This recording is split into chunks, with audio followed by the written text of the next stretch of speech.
একটা বাচ্চা আছে যে বাচ্চাটাকে আমি তার দাদির কাছে। দুদিন আগে ছোট পর্দার অভিনেত্রী তানজিন তিশা এক টক শোতে হাজির হয়ে মা হওয়ার ইচ্ছার কথা জানান। সেই কথার পরিপ্রেক্ষিতে শনিবার ৫ জুলাই জাওয়াত নির্ঝর ৩টি ছবি প্রকাশ করেন, যেখানে তিনি উল্লেখ করেন এগুলো তিশার সন্তানের ছবি। সাংবাদিক নির্ঝরের করা সেই পোস্ট মুহূর্তেই ভাইরাল হয়ে যায়। শুরু হয় আলোচনা সমালোচনা। এর ঘণ্টাখানেকের মধ্যেই বিষয়টি নিয়ে মুখ খুললেন তানজিন তিশা।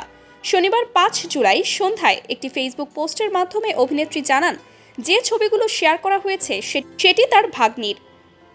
অন্যদিকে ছবিগুলো পোস্ট করে নির্ঝর লিখেছেন, সেলিব্রিটি হওয়ার পর মানুষ কি তার গর্ভের সন্তানকেও অস্বীকার করতে পারে? অভিনেত্রী তানজিন তিশা দাবি করেছেন তার আগের বিয়ের খবর এবং পুত্র সন্তানের খবরগুলো মিথ্যা।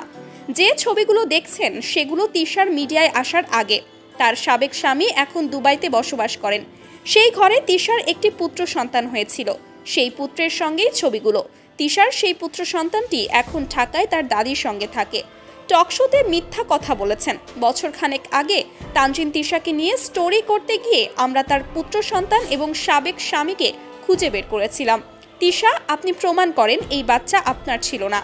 অভিনেত্রী তানজিন তিশার ফেসবুক অ্যাকাউন্টে প্রায়শই একটি বাচ্চার সঙ্গে কাটানো বিভিন্ন মুহূর্তের ছবি, ভিডিও ক্লিপ দেখা যায়। সম্প্রতি ফেসবুকে কয়েকটি অ্যাকাউন্ট থেকে দাবি করা হয় সেই বাচ্চার মা হচ্ছেন তানজিন তিশা।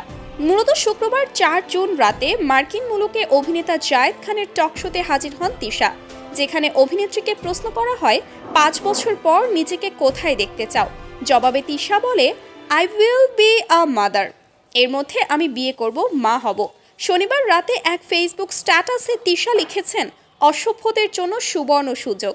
যে অসভ্যরা আমার আদরের ভাগ্নিকে নিয়ে তোলা ছবি আমার লুকিয়ে রাখা সন্তান হিসেবে ভুইফোর অনলাইন পোর্টালে নিউজ করে $20 উপার্জনের জন্য, তাদের উদ্দেশ্যে বলছি, এখন পর্যন্ত আমার লুকিয়ে রাখা যত বাচ্চা কাচ্চা আছে তাদের আমার কাছে পৌঁছে দিলে $20,000 ভিক্ষা দেব।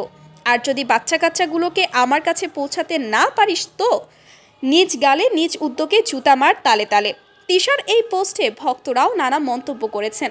কেউ কেউ লিখেছেন অভিনেত্রীর এখনও বিয়েই হয়নি, তাহলে বাচ্চা হবে কি করে। কেউ কেউ আবার সন্দেহ প্রকাশও করেছেন।